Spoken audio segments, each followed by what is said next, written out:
The Unseen update for Hades 2 just came out, and Supergiant Games has gone on record saying that the next update for the game will be the highly anticipated 1.0 launch, which will have the conclusion to the story. And I'm tweaking, bro. I need the full game in my mouth now! So I thought that right now would be the perfect time to make a bunch of predictions and theories about where the story is going to go. Also, hi, I'm Obo. I like Hades to an almost sickening degree. I played the first game back in 2021, fell in love with it, it changed my brain chemistry, and now I really like roguelikes, so much so I bought Rogue itself. I have this many hours in Hades, I got all the Steam achievements, I even paid money to get the Hades foil badge. Aw, what, God, come on, man, come on. I currently have this many hours in Hades 2, and it's not even done yet.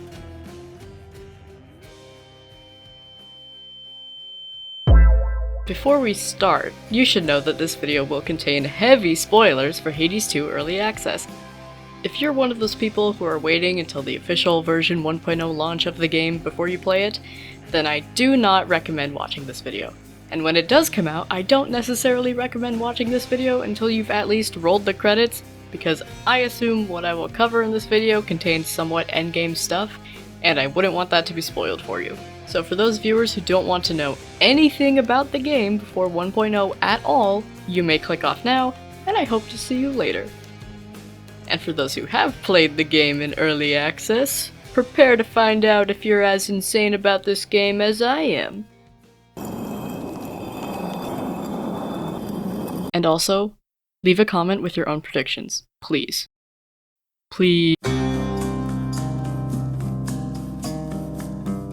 The first thing I want to figure out is how Hypnos comes into play in the story. Because I don't think he's just going to be there as sort of a side quest that LMAOOO goes on trying to wake him up. There are a few ways they could go about the method of waking Hypnos up. So the first way he could be waken up is by LMAOOO killing Kronos for good. I partly theorized that Hypnos is asleep only as a spell of sorts that Kronos put on him. It doesn't seem like that is an ability he has. The other idea I have is that Hypnos put himself to sleep because he was like, I don't know, overstimulated? I don't know. But if Mel defeats Kronos, then there's a chance that he will immediately wake up. The other thing that could happen is Mel continuing to do that incantation where she makes the stuff that allows her to enter Hypnos' mind. She might in 1.0 have the ability to make a very strong one. At this point in early access, we've seen up to the big room with like, there's the Zagreus plush in the corner, there's a disco ball. So we don't know what's further in Hypnos' mind. It could be something very dark, it could be a memory. Maybe the Fates are in there. We don't frickin' know. Maybe the Fates are hiding in Hypnos' brain. We don't know where Kronos put them. The second option, which is, you know, Mel giving him enough dream vapor for him to wake up or at least see more into his dreams, makes more sense as the method of waking him, because why else would those scenes be existing? But once Hypnos wakes up, what will he do? Will he just go back to his normal self? Will he just be talking to Mel as if none of this is happening?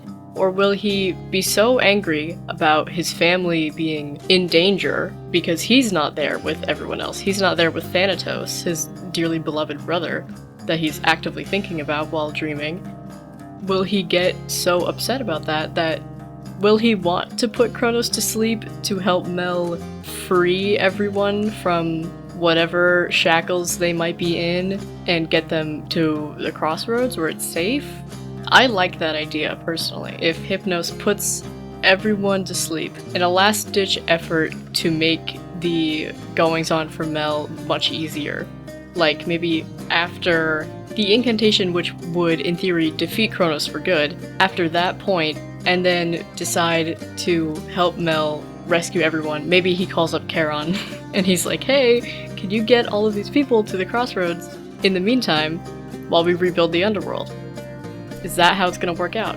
Is Hypnos the Chekhov's gun of Hades 2, where he's the key to ending the entire war that is happening in the game? Another thought I had, which is like, once you defeat Kronos, The next step for Mel is entering the prince's chambers, which we don't know what's in there yet because it's not implemented. But my theory about that is, what if there are members of the House of Hades in his room that are either frozen in time or locked up or something? What if Nyx is in there? Maybe she's not frozen and she's in there, but she's just like held captive. And what if Melanui interacts with her for the first time after basically worshipping her and Selene her entire life? Will one of their conversations be about Hypnos? And will Nyx be able to provide insight as to why Hypnos might be asleep? Will she be able to help Mel fully wake him? Does Nyx have that ability to wake him? Or will Nyx be imprisoned in a way where she can't use any of her abilities if she has that sort of thing?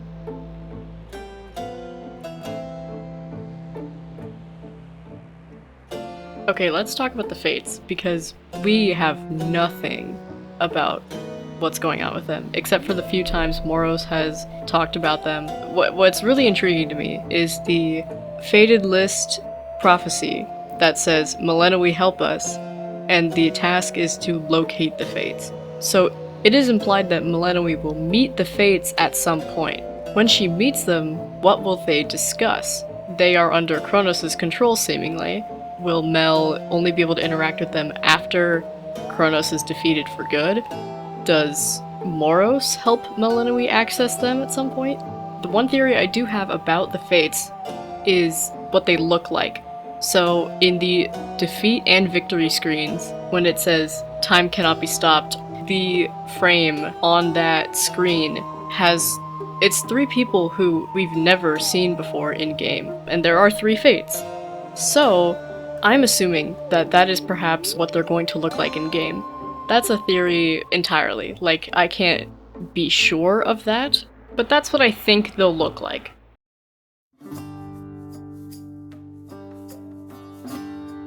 Okay, let's talk about something I've been thinking about since I defeated Kronos for the first time. What or who exactly is in Zagreus' room? Based off of the flashback where you play as Hades the moment Kronos takes over, I think what could be in Zagreus' room is all of the main members that were in that little circle when Hades approached his father, with Zagreus, Megara, Thanatos, Achilles was probably there. They seemed to be frozen in time. So my thought is Kronos just simply moved them into the prince's chambers to not have to deal with them anymore. Another thing that could have happened was Kronos unfroze them and are holding them captive in that room, much like he is holding Hades in a separate chamber in Tartarus. I think Kronos put Hades in Tartarus specifically because that's kind of what Hades did to him when he was younger. But the employees of the House of Hades didn't wrong Kronos in any sort of way like that.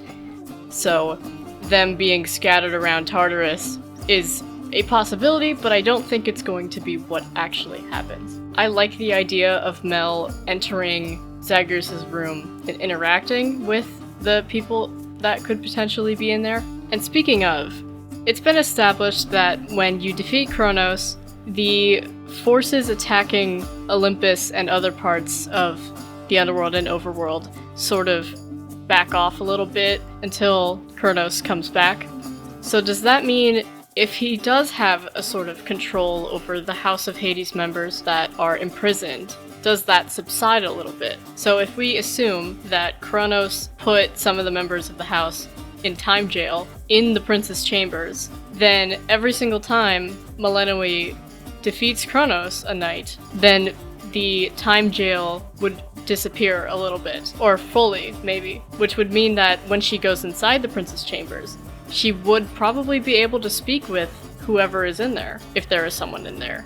Now, this is a bit of a silly prediction, but I was also thinking about if the house members are, in fact, in a time jail, do they still age within that bubble? I think it's probably more accurate to say that they don't age while frozen in time, but there's a chance. Like, if they're gonna do anything much different with any of the designs of the House of Hades members, then this would be a great opportunity if they did in fact age while trapped in time jail. What I really want to know is, does Zagreus get a stupid mustache? And does everyone hate it? One thing I'm deeply curious about is the circumstances in which Millennium can return to the crossroads after finishing the run, because Zagreus had a great excuse for returning to the House of Hades, right? He is on the surface and he can't be there for long, so he interacts with his mother as much as he can, and then he dies, and when he dies, he goes back to the House of Hades. But Mel, when she loses a run, it's implied that she is near death and then returns to Shadow to return to the crossroads. But if she wins a run and goes into the prince's chambers, in what way does she seem to become close to death? Because seemingly she would be safe in there, depending on what's in there, of course. But it doesn't seem like Mel or any of the other witches have to be near death to return to Shadow. Every single time you fight Unrivaled Polyphemus, Medea returns to Shadow at the end of the fight, but she's not near death because you can't attack her. I wonder where she goes after that, actually. But if the witches at any point can return to Shadow and go back to, I guess, a spawn point, do they just set that? Do they set a spawn point? Oh, you know those little, like, colored rocks that are at Mel's crossroads spawn point? Maybe those rocks are what dictate where she spawns in. So maybe if she just says, return to Shadow now, she'll go back to wherever those rocks are placed.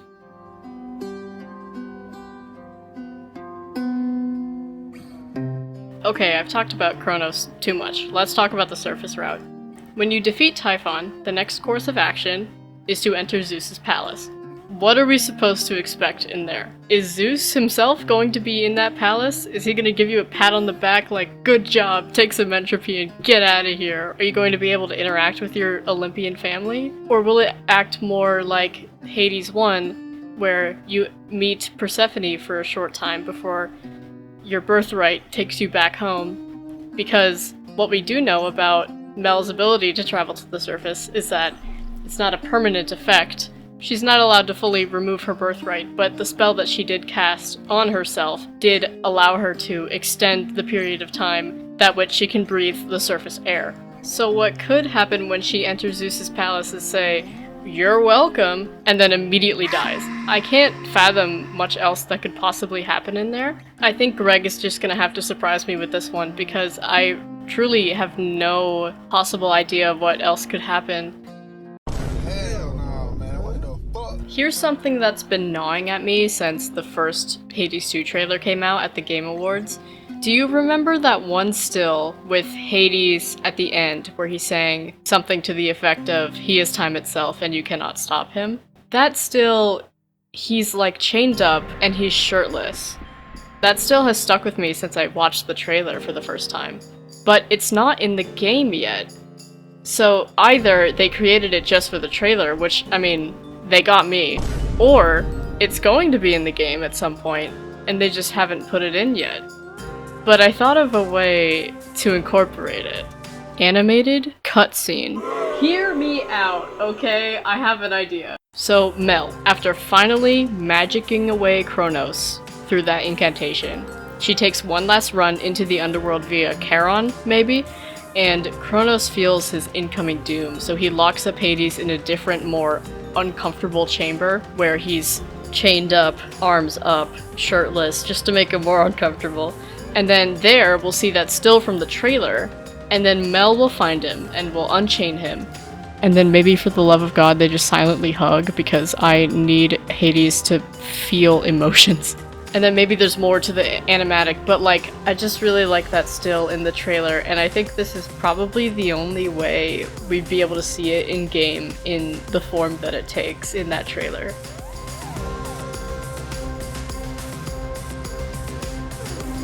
This next section of the video will cover my predictions for how the gameplay will operate post-credits. So you know how in the first game, after Zagreus brings Persephone home, he negotiates with Hades about his ransacking of the underworld. The arrangement they come up with is, you can now ransack my realm to keep the security tight in the underworld. And Zag is like, okay, yeah, for sure. And that's the developer's explanation for why you can continue to play the roguelike game after the story ends. But for Hades 2, it's a different story, right? Because it's not just, I need to bring my mother back. It's now, I need to end this war, and a lot of the bosses I'm gonna be fighting will be killed, essentially. Like, I'm putting Kronos, this guy who can reconstitute himself night after night, I need to put him back in his place. He needs to die so that I can save my family. But how will that work in the roguelike aspect of the game, where you're meant to kill him all the time, because he's the final boss of the underworld? One of the ideas I have for this is Mel sort of killing Kronos in her mind night after night, I guess, because her task is over, which means her life purpose, essentially, is fulfilled. She has no other reason to venture into the underworld, so will she have to fight Kronos mentally? Is she that addicted to the grind that she has to fight him mentally? What of Cerberus and Scylla? Are they... It's likely that Scylla will still be there, actually, but here's something. Will Mel have to defeat Hecate still, after she has already completed her task of fully preventing Kronos from coming back? She wouldn't have much reason to test her after all that. What about Typhon? The characters discuss the Typhon incantation as a sort of send Typhon towards Kronos as a sort of ally. Would that prevent him from being a boss in the future? Maybe after defeating Kronos, the next steps are to do runs to sort of rebuild the underworld, and we'll finally see Elysium and Asphodel as they were meant to be. Maybe we'll meet up with Patroclus and Achilles again. Maybe we'll see Eurydice. Maybe like how Hades 1 had the true ending, where Persephone tried to reunite her family through Zagreus. Maybe the post-credits storyline into true ending gameplay would be rebuilding the underworld and restoring Hades' power over his own realm. If that's the case, if Hades gets his old job back, and you can still do runs, is he going to be in that chamber in Tartarus? If he's so busy all the time, like it seemed he was in Hades 1, doing paperwork and whatnot, will Zagreus take over his chamber in Tartarus? Is he gonna give Melinoe his own boons? Is he gonna give her hypersprint? Can I have hypersprint back, please? And speaking of her family, after meeting Zagreus and Hades and Persephone, how will she interact with them? After living away from them for so long, after living under Hecate for so long, after practicing a craft that none of them practice, I guess, will Mel be able to live a normal life afterward? Will she even want to? Will the character arc sort of be, I've been trying to save my blood family for my entire life, because that's all I've been trained to do? Will I instead see the beauty in the found family I've come to know, and the friends I've made along the way of ending this war? Will she value the relationship she made with Moros or Nemesis and Eris instead of her blood family, who she never got to meet as a child and therefore could never grow a relationship with them that is similar to the relationship she has with Hecate, for example? Is Mel going to still reside in the Crossroads, despite her task being complete? Will any of her family members visit the Crossroads? Zagreus is able to, surely. Erebus is the barrier between the surface and further under, so in theory he should be able to be in Erebus for a while without suffering his birthright. Like the way Charon shows up when he has a delivery for you, will he just sometimes bring over family members so that Mel can interact with them and catch up with them? I don't think she would live in the House of Hades after all of that. I think she'd grow so used to her trinkets and Dora and her tent, then live in a palace. I don't think she'd find herself fitting there, necessarily. Well, circumstances sort of become what Hades 1 became at the end, where Zagreus is able to go up to the surface whenever he wants, and Mel, I guess, would have her own reasons to go into the underworld. In that case, would they cross paths at some point? Will Zagreus become a random encounter in Tartarus? Will they meet up? Will they give each other a high five? Will Mel even want to end the war? Will she realize that her life purpose will completely fizzle, and then decide, oh, I have no reason to live other than to defeat Kronos. And when he's gone, what am I going to do with myself? And I want to go back to Mel meeting Zagreus again. I have this scene in mind that someone definitely made a fanfiction about already. So in the flashback where Kronos is taking over, Zagreus is shown like reaching towards Kronos, maybe in an attempt to fight him. And his position made me think about what his mental state might be, seeing his grandfather, who he presumed to be dead his whole life, suddenly reappearing and threatening his house. Was his mental state just like a bunch of oh god, oh no? When Kronos froze him in time, was his mental state also frozen as well? So if Zagreus eventually gets out of time jail, hopefully, will Mel be interacting first with that Zagreus who is panicked and fearful for his life and his friends' lives? Will Mel be there to witness Zagreus come to the realization that Kronos has actively taken over the whole place, and she had just defeated him? What I'm saying here is, will Mel's first impression of Zagreus be when he is at his most angry or scared? That's heartbreaking. Oh no! And then she has to be there and reassure him, yeah, I just defeated Kronos, but it's not over yet. I have to defeat him several more times in order to save all of you.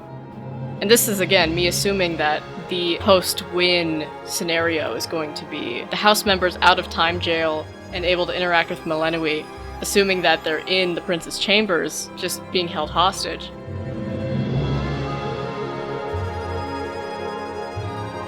Okay, this is my last prediction, but it's very self-indulgent. So I really, really love Darren Korb's little concerts that he puts on with Ashley, where he just sings all of the songs from Supergiant Games. And I really want him to have some live performances, maybe at a future Game Awards, with Aaron Yvette, Ashley, and Judy. I want them all to perform Scylla and the Siren songs live. I want it so bad. The one set he did in London that was all acoustic, I watched that video so many times. I want another show like that that's all acoustic, but I want Ashley, Judy, and Aaron to be there so that they can do an acoustic cover of I'm Gonna Claw Out Your Eyes and Then Drown You to Death. I think that'd be really funny. They would sound really good live, but those songs are really freaking hard to sing. So I would understand if they all decided not to do that, but the most I want is for Darren to come back and do concerts with Ashley again. Because I want to pay for a ticket to see them, no matter where it is. And if the other Sirens members are there too, then that'd be great.